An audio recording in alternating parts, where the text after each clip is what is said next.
Hey guys, Corbino84 here, doing a quick video on Tom Clancy's The Division. Just going to give you some helpful hints and tips. Just going to show you my character first. As you can see, I'm using an M4, and it's important to keep your gun around the same level your character is.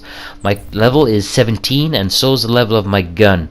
I've got a suppressor, hand grip, and reflex sight, and extended mags. This is a pretty good gun. I built it in the crafting station. It took me a good while to find the parts, but it was totally worth it. The thing's a beast. My secondary is a sniper rifle with a ×12 scope, suppressor, and hand grip, and again extendable mags. Paint job is cosmetic as per usual. Doesn't really do anything again. My third gun is the M1911A1, just for sticky situations. Nothing special, but you know, in a sticky spot it'll get you out of trouble. Now the equipment here, a lot of blues and purples, again crafting station or the dark zone.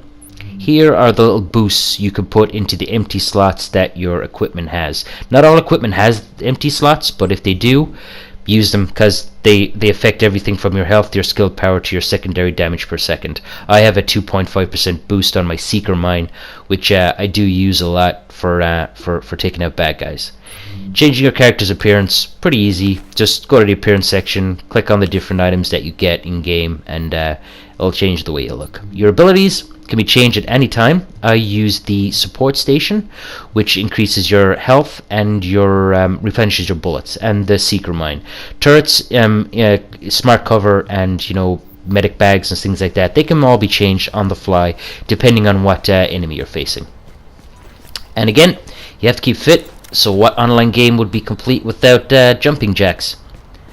Gotta stay fit, bro. Now if you press left on the D-pad, it'll bring up your grenades, fragmentation, incendiary, shock, tear gas, then you have EMP and flashbangs. If you press right on the D-pad, it'll bring up your consumables. Water does 20% damage to elites, energy bars, canned foods. Explosive bullets do great damage against flamethrower guys. Hit them in the tank and they blow up. Then you have incendiary bullets, which will do great damage against everything else. But they're not infinite. You can only carry 3, and they do run out, so be selective when you use them. My base of operations, as you can see, my medical wing is done up the most, because that's what I kind of focused on at the beginning of the game. Tech wing and everything else needs to be done up more. If you need points to allocate to them, just go to one of these blue, gold, or blue objectives here. They will all give you points, 80 to 100 depending on the difficulty. As you can see, the map's pretty big, and I haven't done everything yet. The dark zone's a different beast altogether, but I'll do another video on that at a different stage maybe. Very hard to get by in there if you're on your own. Now, a lot of you who play the game will see this when you come in, and the place looks a little bit different, but I'll give you a good tour around. Your stash box here works across all characters. I've got 2, and any equipment you put in here will be able to be transferred to other characters. Here's the stuff you get from the dark zone.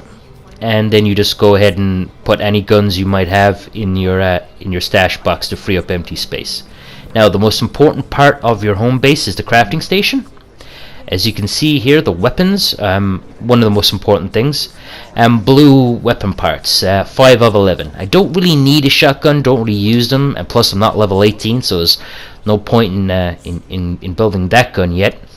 All these different guns come from blueprints, which you can pick up by doing missions and other activities in the game. If you don't have the right parts, upgrade them. If you have 5 blue weapon parts, you can upgrade them to make a gold one. The better parts you have, electronics, fabrics, the better your gun, the better your vests will be, the better your gloves will be, the more damage you can absorb, and the more damage you can put out. Finding all this stuff is pretty rewarding, I think. I mean, I have spent money in game at this stage with this con artist over here, but just look. I mean, if you find the blueprints for that gun, you can make it, and it'll be twice as good. And you know, that's way too much money. And you can go ahead and grind it if you want, but you know, this isn't Destiny. You know, you go to the crafting station, you make these guns, and they will be a lot better. Plus, you know, your XP will go up a lot more by doing more and more missions. It only took me about, I think, a day and a half to get up to level 17. When you level up, you do level up really quickly. Purple guns, that's way too expensive. You'll pick that up in the dark zone. You have a gear vendor there, and then a mod vendor. Now that's my medical wing over there. Just going to have a quick look here in the security wing. Now behind over here you're going to see there's different credits for in-game and then dark zone. I have 1367 for the dark zone. I really want that gun there, but it's very expensive and I probably will be able to pick it up just by going around the dark zone. So again, you don't have to spend any money. You can just go ahead and basically farm bad guys. Here you can see I have 180 points to allocate to my security wing, which is not going to upgrade anything at the moment. I really do need to do this up. The more points you allocate, the more perks you get. I want to do the gunsmith next. That seems like a good one to do. The firing range is pretty cool. Just like little mini games in there where you can shoot stuff. Now over here we're going to see the medical wing. Tech wing is just up there to the right. Medical wing is the thing I spent the most time on at the beginning because I wanted to get those health packs. I wanted to get that aid station, and you know, it's good to help out your friends and buddies if you can help each other. Again, all the points, same thing as the security wing, just allocate them as needed. At the back here you're going to see the reward vendor, which you can get from the Ubisoft store, which is another thing altogether. I don't really use it that much. I do have points, but you know, there's no real point using it.